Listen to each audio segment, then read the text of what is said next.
What's up, turtles? It's Crick here with Bahco Outdoors. Today I'm going to be doing a review on the Bahco Laplander folding saw. I believe it's named after for the region in Sweden, Lapland, northernmost part. You can find this online for around $30, which is a good price in my opinion for the tool you're getting and the quality. 9 inches closed length right here. The handle's 9 inches, so it's definitely small enough to fit into a pack. When it's closed, it is locked, which is nice if you're going to pop it in your pack or in a pocket, that the teeth aren't going to be in jeopardy of coming out and grabbing some fabric, tearing it, which is nice. On a wrist lanyard here, there's a nice leather thong. I guess in a pinch you could also eat this if you needed to in a survival situation. The saw opens up with this conveniently labeled button here that says press. Push this down, releases the saw. This is a 7-inch saw, coated steel. I'm not exactly sure the type of steel it is. It says made in Sweden. I know Bahco's part of this group called SNA Europe, which they do manufacture all over Europe for Bahco's full line of hand tools, which is very vast. The saw blade itself features this XT7 toothing, 7 teeth per inch. So it cuts on the push and pull stroke, which for efficiency's sake is supposed to make it really nice and really quick. Overall length as it is opened here is 16 inches, 9-inch handle plus the 7-inch blade. Do some cuts with it because that's, ultimately what it's going to be doing. And my real intended use for this saw is going to be for firewood. And depending on what you need a saw for, like this. Keep doing some cuts. Like I said, I'm going to be mostly using this for firewood. And if you had a room in your kit for a saw, a hand saw that you need to cut some firewood with, this would be a great addition. Or you can be doing some pruning around your house. A great saw like this. Now, if you were in a forest, say you were actually wanted to fell trees with a hand saw, a bow saw would be a better way to go. But since I'm really only on public land, I can't just cut down trees willy-nilly as I desire, so I really don't have a use for a big hand saw like that. Like I said, most of this I'm going to be doing firewood processing. And if you just saw how this was moving around on me, the branch was moving around, how I'd really had to stabilize. Anytime you can incorporate your both hands and your arms into the cut, definitely better, which I'll try to do right here on this bigger piece that's a little bit jammed.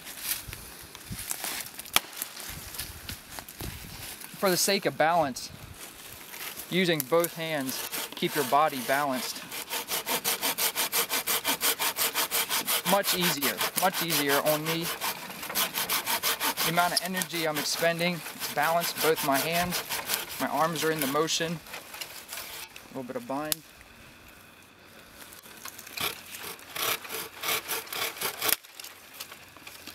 Watch your face camera.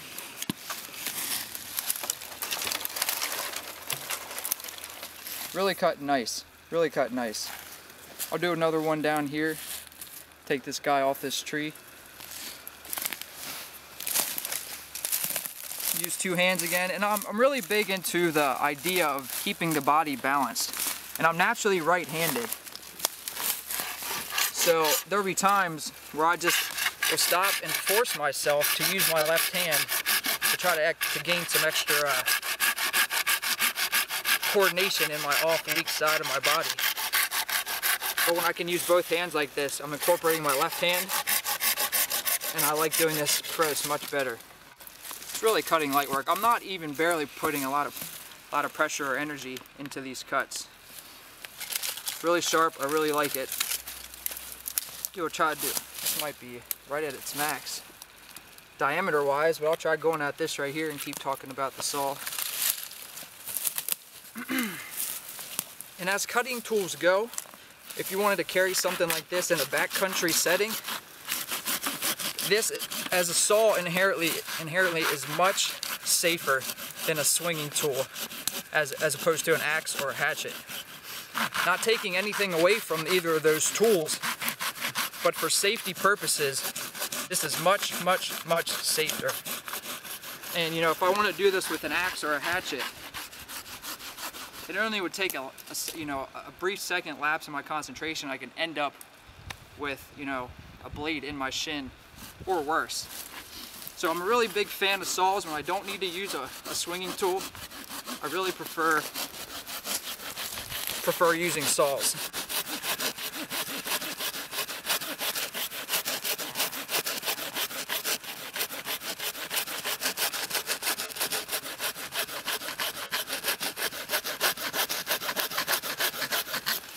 Something to keep in mind. Like I said, not taking anything away from those tools. They're very efficient in their own right. Have a multitude of uses and different uses. But for safety, if you're miles and miles from definitive care and you want to process wood, a saw would definitely be a safer tool to use.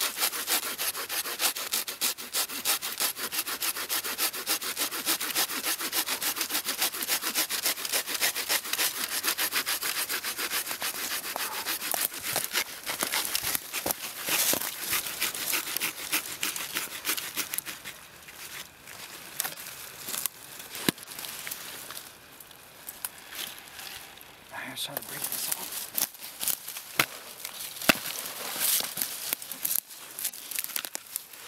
Get this in there. You can see, I don't know, what is this, maybe 5.5, 6 inch diameter log in relation to the blade. Went through that nice and easy. You can hear I'm a little bit out of breath, but I could do this all day. Got this in me all day.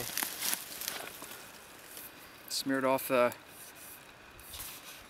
writing on the saw, no problem. Tools meant to be used.